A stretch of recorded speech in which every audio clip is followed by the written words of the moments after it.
Assalamualaikum warahmatullahi wabarakatuh. Perkenalkan, saya Aprilia Nur Hafizah, NIM 240201020399, kelas MJ 701.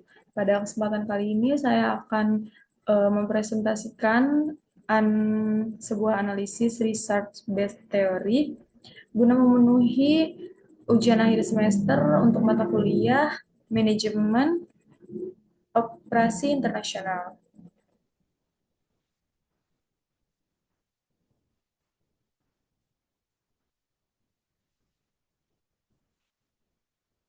Baik, sebelumnya saya akan menjelaskan apa itu research-based theory. Research-based theory atau RBT adalah suatu pemikiran yang berkembang dalam teori manajemen strategik dan keunggulan kompetitif perusahaan yang meyakini bahwa perusahaan akan mencapai keunggulan apabila memiliki sumber daya yang unggul. Ulik 1998 berpendapat bahwa tujuan utama perekonomian yang berbasis pengetahuan adalah menciptakan nilai tambah. Untuk dapat menciptakan nilai tambah tersebut, maka dibutuhkan ukuran yang tepat mengenai modal fisik yang berupa dana-dana keuangan dan potensi intelektual yang direpresentasikan oleh karyawan dengan segala potensi dan kemampuan yang melekat pada mereka. Berdasarkan pendekatan Resource-Based Theory atau RBT, dapat disimpulkan bahwa sumber daya yang dimiliki perusahaan berpengaruh terhadap kinerja perusahaan yang pada akhirnya akan meningkatkan nilai perusahaan. Konsep utama RBT berfokus pada sumber daya yang harus memenuhi kriteria, di mana VRIO. Yang pertama ada value, bernilai, di mana sumber daya harus mampu mengeksploitasi peluang atau menetralisir ancaman. Yang kedua, ada rarity atau kelangkaan, di mana hanya dimiliki oleh sedikit perusahaan. Ketiga, imitability atau sulit ditiru, yang mana pesaing ketika menghadapi kerugian biaya yang besar, itu jika mencoba menirunya. Keempat, organization atau terorganisir. Perusahaan harus memiliki sistem untuk menyerap potensi sumber daya tersebut.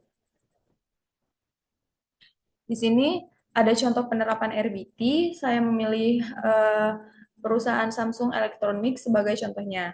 Sebagai salah satu perusahaan teknologi terbesar di dunia yang memberikan gambaran yang jelas tentang bagaimana RBT diterapkan dalam operasi internasional. Salah satu sumber daya paling unik yang dimiliki Samsung adalah kemampuan integrasi vertikal yang sangat mendalam, di mana perusahaan memiliki kontrol penuh atas produksi komponen inti seperti semikonduktor, layar OLED, dan baterai. Kapabilitas ini memenuhi kriteria VRIO karena sangat sedikit perusahaan di dunia yang memiliki skala produksi komponen sekaligus produk akhir, seperti smartphone dan peralatan rumah tangga secara simultan. Dalam menjalankan operasi internasionalnya, Samsung menggunakan keunggulan ini untuk menekan biaya produksi dan mempercepat waktu peluncuran produk ke pasar global. Keputusan strategis Samsung untuk membangun pusat manufaktur masif di negara-negara seperti Vietnam dan Indonesia bukan sekadar mencari tenaga kerja murah, melainkan sebuah strategi operasi untuk mendesentralisasikan kapabilitas teknik mereka guna mendekati pasar target sambil tetap mempertahankan kembali atas standar kualitas yang menjadi sumber daya utama mereka. Selanjutnya ada identifikasi sumber daya dan kapabilitas spesifik. Dalam perspektif RBT, Samsung Electronics memiliki kombinasi aset berwujud dan tak berwujud yang sangat spesifik yang memberikan keunggulan kompetitif di pasar global tentunya. Sumber daya pertama yang paling menonjol adalah dominasi teknologi semikonduktor dan panel layar. Kapabilitas manufaktur komponen ini bukan hanya sekedar aset fisik, melainkan akumulasi pengetahuan teknis selama puluhan tahun yang memenuhi kriteria imitability atau yang sulit ditiru dalam rangka VRIO. Dengan memproduksi chipset memori dan panel OLED sendiri, Samsung tidak hanya mengamankan pasokan untuk produk akhirnya, tetapi juga menciptakan ketergantungan bagi kompetitor globalnya, termasuk Apple yang seringkali harus membeli komponen dari Samsung. Ada beberapa tantangan dalam mengelola sumber daya di pasar internasional. Meskipun Samsung memiliki sumber daya yang kuat, mereka menghadapi tantangan kompleks juga dalam mengelola aset-aset yang ada di kancah operasi internasional. Tantangan utama yang dihadapinya adalah perlindungan dan transfer pengetahuan teknis. Mengingat strategi Samsung yang sering membangun pabrik sendiri di negara-negara berkembang seperti Vietnam dan India, terdapat risiko kebocoran teknologi atau peniruan oleh vendor lokal. Manajer operasi harus mampu menyeimbangkan antara efisiensi biaya produksi dengan pengamanan ketat terhadap hak kekayaan intelektual yang menjadi inti dari keunggulan kompetitif mereka.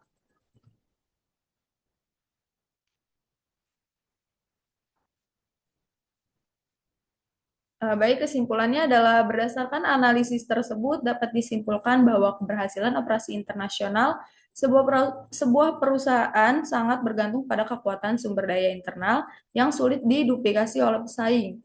Samsung telah membuktikan bahwa dengan mengandalkan integrasi vertikal dan kekuatan inovasi R&D, mereka mampu mempertahankan posisi pemimpin pasar. Meskipun persaingan dari perusahaan-perusahaan baru semakin ketat. Sebagai rekomendasi strategis, perusahaan harus terus perlu mengembangkan dynamic capabilities atau kemampuan dinamis untuk merekonfigurasi sumber daya yang ada guna menghadapi disrupsi teknologi di masa depan. Bagi manajer operasi internasional, implikasi praktis dari RBT adalah perlunya fokus pada perlindungan aset intelektual dan pengembangan talenta kepemimpinan global yang mampu menjadi penggerak utama dalam pemanfaatan sumber daya unik perusahaan di berbagai pasar luar negeri. Dengan demikian, perusahaan tidak hanya akan memiliki keunggulan kompetitif, tetapi juga ketahanan jangka panjang dalam langkah eh,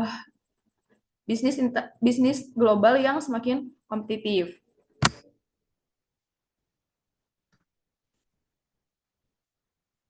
Berikut referensi yang digunakan eh, dalam materi analisa RBT ini.